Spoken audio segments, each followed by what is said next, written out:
Hi, this is Adam. Welcome to the Athlete's Pursuit of Excellence training vlog number 16. This week, the vlog will be divided into three parts that will help you be the best athlete you can possibly be. In the first part, we'll analyze my physical training. This week, we are going to look at the 5 stages of the UCI 2.1 race Tour de Taiwan. Then I'm going to describe the strength training exercise of the week. This week, we'll analyze a mobility exercise that combines 3 dynamic stretches for the hips. Finally, we will switch to the mental training. This week we are going to analyze Brad Stulberg and Steve Magness' book Peak Performance. I'm going to share with you my 6 favorite lessons of the book and explain how we can apply it to our training to improve our performance. So just before we start, if you want to take your performance to the next level by improving your training on and off the bike, your nutrition and your recovery, I have a few places left in private coaching. You can email me if you're interested. All the details are on my Patreon. Also, if you like the content, don't hesitate to share it with other athletes. Comment, like, and subscribe. It's always nice to see and realize the appreciation. So let's start right away. For physical training, this week we are going to look at the 5 stages of the UCI 2.1 race Tour de Taiwan. So overall, it was an amazing experience. With all the stages being sprint stage, I got the chance to work on being an excellent teammate. At the beginning of the race, our two general objective was to have Eric won the bunch sprint and have our 2 other sprinters, George and Sam, that can also climb pretty well, go for GC.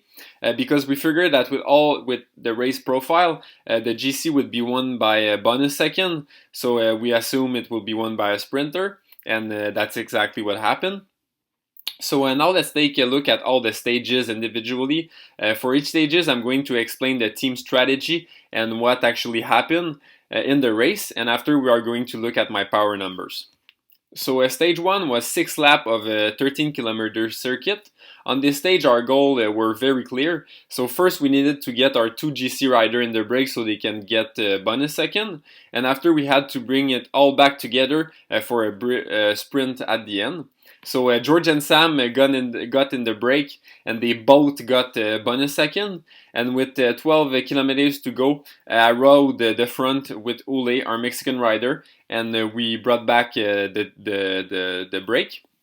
The team then executed the perfect lead out for Eric. We finished it off with a win. In terms of power data, I think what is pretty interesting in this race is to look at the last 50 minutes of the race when me and Ule took the front. So to start our lead out, so if we look at the last 15 minutes, I did 15 minutes at 400 watts, followed by 10 minutes at 412 watts, 5 minutes at 442 watts, and then the last minute before I gave my final relay was at 565 watts. So stage 2 was 122 kilometers, a race with the punchy last hour of racing. So our objective on this stage was to control the break and bring our 2 GC riders and me to the last part of the race that was punchy and hilly, as fresh as possible. So my job at that point was to make sure that everything stayed together until the finish. So I had to ride close to the front and bring every move back that had more than like 6 or 7 riders in it. In the end, Sam was dropped, so we lost 1 GC Hope, but our other GC rider, George, was able to win the field sprint 4 seconds behind the 3 guys that got away, like 55 kilometers from the finish. In terms of power data, if we look at the last 45 minutes of the race, that was like the punchy and hilly and twisty part. I did the 332 watts average and 397 watts normalized. And on the last pole, I gave to George like 400 meters from the finish before he won the field sprint. I did 1 minute at 485 watts. So stage 3 was 157 kilometers, mostly flat, with a pretty gradual climb followed by a technical descent right in the middle. So with what we saw from the other years, our objective was that our sprinter Eric could go over the climb and win the sprint at the end. So Eric was able to make it over the climb. So when I realized it, I rode 50k with 5 other guys from other team that were interested in the sprint or that have had the GC Hope. bring back the break. So it was really hard. It was a break of 11 guys, so we had to road really hard for 50k. And I finally did one of the hardest pull in my life, from 4k to 1.5 kilometers to place our guys in perfect position. Finally, Eric was second on the day. If we look at the number from where I took the front until the finish, I did a little less than 2 hours and 304 watts average and 340 watts normalized. So stage 4 was 180 kilometers flat. With the GC falling out of our hands, we decided we would go all in for the GC and win, to try to win and try everything to not only win the stage, but also win the overall. So we attacked like crazy for 90 kilometers to finally be able to place George, our GC rider, in the break. George finally got caught with 8k to go. And because I was only 12 seconds behind the first guy in GC, I took my chance and I went all in and try a late attack with 8 kilometers to go. I unfortunately got caught with 2 kilometers to go. But Eric, as usual, saved the day with a great lead out by Ule and Sam. He was able to take his second win of the race. Honestly, it was the best team effort I was ever a part of. Our director, Paul, wrote this on our group chat to do like a little summary of the race. So I'm quoting Paul here. The best part of today was the team radio. To hear the guys screaming for George to win, and then to hear them screaming for Adam to win, and then to finally have Eric win and everyone scream on the radio. It was a great day. So yeah, wow, just rereading this gives me chill. It was truly amazing. So stage 5 was 129 kilometers, also super flat. We had the same plan as stage 4 and try to change the GC and mess it up. So it almost worked. I was in the right move with George, but the Pro Continental team were smart and brought the move back very fast before we got more than 30 seconds. In the end, we executed nearly flawless lead out. My job was to navigate the guy until 3 kilometers to go, because the last 3 kilometers were super technical, so we had to go early. So to make sure our team was in the perfect position at 3k to go. So that's exactly what I did, and the rest of the Elevate guys executed their role perfectly. And once again, Eric was able to finish it in style and win the day. So on the surface, it might look like there's like no result for me, but if I'm honest, I really rarely felt that great about my racing in my career. I was a key element in our teams winning 3 stage and controlling the race, and I also try my shot at GC when it was beneficial for my team. And my director and my teammates are extremely happy with how I rode, and I'm super proud of myself for the adjustment I was able to make, and I'm super proud of my improvement. So to celebrate this beautiful week of racing, Paul, our director, took the staff and us, the rider, to visit the Taiwanese night market.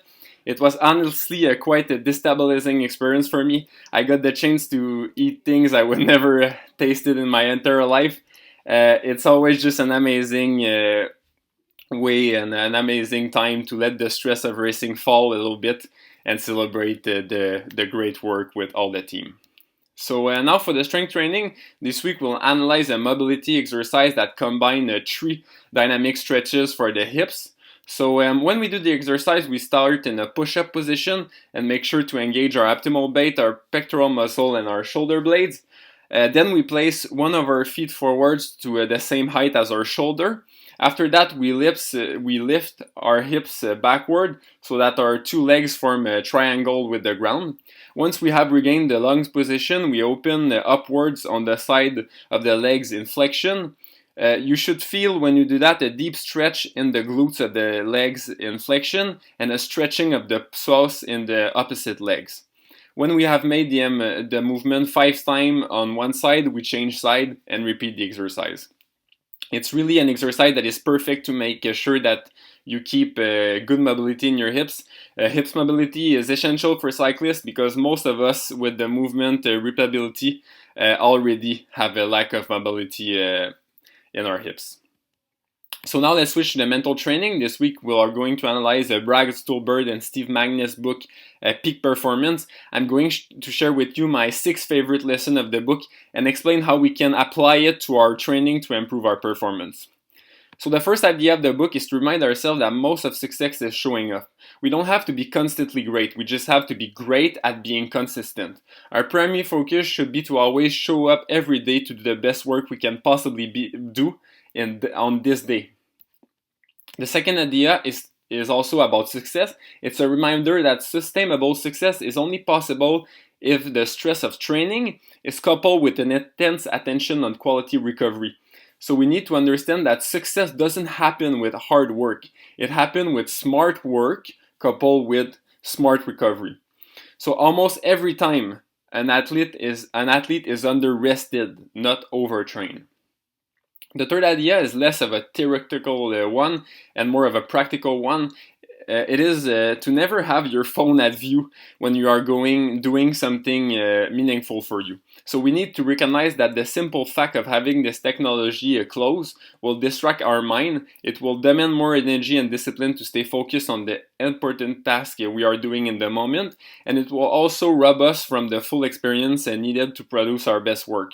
So yes, those gadgets, those technology are super helpful when they are used wisely and carefully, but we need to understand that they were designed to be addictive to the human mind, meaning that we must cultivate the effort to control it so the technology don't control us. The fourth idea is to change our response to obstacle from a calming response to a challenge response. Our objective is not to be physically relaxed, but to use stress to be physically and mentally ready. It's a misunderstanding to think that we need to calm ourselves before our performance. Our true objective is to find our ideal level of stress and excitement for performance, and we regulate it with our breath. By doing that, we use the extra amount of energy that comes with stress to deepen our concentration and to improve our effort. Catalyzing stress to our advantage for the ultimate peak performance. So just calming yourself will be a waste of extra energy. So the fifth idea is to remember that too much stress is not good, and too little stress is not optimal too. So our goal is that to have an amount that we can barely manage, where the challenge meets our ability. So doing that will allow us to enter what we call in sports psychology the stretch zone, and allow us to enter the flow state, a peak performance that can be described as total awareness of the present moment. So we have to understand that too much challenge will bring anxiety and discouragement. Too little, on the other hand, will lead to boredom. So our objective is to find the right middle in between those two to reach our optimal performance. The final idea of the book is about finding our purpose. It is a simple reminder to start the quest by making something awesome for ourselves, having the confidence that there is for sure people around with the same interests as we have. So on this note, let's create something that is missing from our life right now. Let's start right now. So that's it for this week. Thank you very much for listening. I hope you learned something that will help you in your development. If you appreciate the content, don't hesitate to share it with other athletes. And as always, please leave a like, a comment. It's always a pleasure to see the appreciation. So I'm hoping to see you in vlog number 17. And in the meantime, I wish you a good week of training. Bye-bye.